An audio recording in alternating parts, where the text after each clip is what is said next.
Bonjour à toutes et à tous, ici Unstable, on se retrouve pour le résumé de la deuxième étape du Giro 2016. Au programme de cette deuxième étape, 190 km de plat entre Arnhem et Nijmegen. Les favoris de cette étape sont les sprinteurs allemands Marcel Kittel et André Greipel.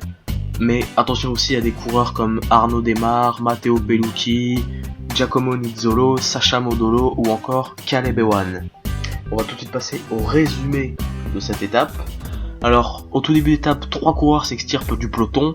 Martin Cialinghi de la Lotto Jumbo, Omar Fraile de l'équipe Dimension Data qui est le dernier maillot à poids de la Vuelta, et Giacomo Berlato de l'équipe Nippo Vini Fantini.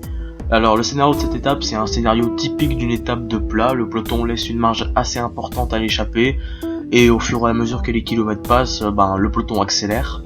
Et donc on peut voir que c'est ce scénario. À 100 km de l'arrivée, les hommes de tête possèdent 8 minutes d'avance, et cette avance est donc réduite à 40 km de l'arrivée à 4 minutes d'avance. À 34 km de l'arrivée arrive le premier col répertorié de ce Giro 2016, et c'est Omar Fraile qui remporte les points devant Cialinghi et Berlato. C'est donc le coureur de l'équipe Dimension Data qui portera le maillot bleu demain.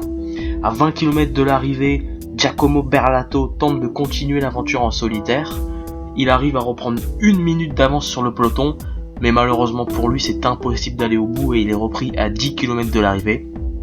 Dans le final, c'est plutôt les équipes de leaders qui roulent, ce qui peut paraître assez surprenant, et c'est seulement à 2 km de l'arrivée que les équipes de sprinters prennent les devants, avec notamment l'équipe Ethics de Marcel Kittel et l'équipe FDJ d'Arnaud Démare qui a fait un bon train et qui a bien amené leur sprinter maison. Finalement, au moment où Kittel lance son sprint, on peut voir que Démare est surpris, et donc c'est Marcel Kittel qui s'impose avec une facilité déconcertante. Donc petite surprise, on n'a pas Greipel. Son équipe a essayé de le remonter, mais aucune trace de Greipel dans le top 10. Donc on va passer au classement de l'étape. Premier, Marcel Kittel sans contestation. Deuxième, Arnaud Démare, belle performance du sprinter français. Troisième, Sacha Modolo. Quatrième, le coureur de la Lotto Jumbo Moreno Hofland. Cinquième, Nicola Orfoni. Sixième, Alexander Porsev. Septième, Caleb Ewan. Huitième, Enrico Sbaragli. Neuvième, André Amador. Et dixième, Giacomo Nizzolo. Donc maintenant le classement général qui est toujours dominé par Tom Dumoulin, le néerlandais qui garde sa tunique rose. Toujours deuxième, Roglic qui est classé dans le même temps. Troisième, Marcel Kittel qui est à 1 seconde de Tom Dumoulin grâce aux bonifications. Quatrième, André Amador à 6 secondes. Cinquième, Tobias Ludvigsson à 8 secondes. Sixième, Moreno Moser à 12 secondes.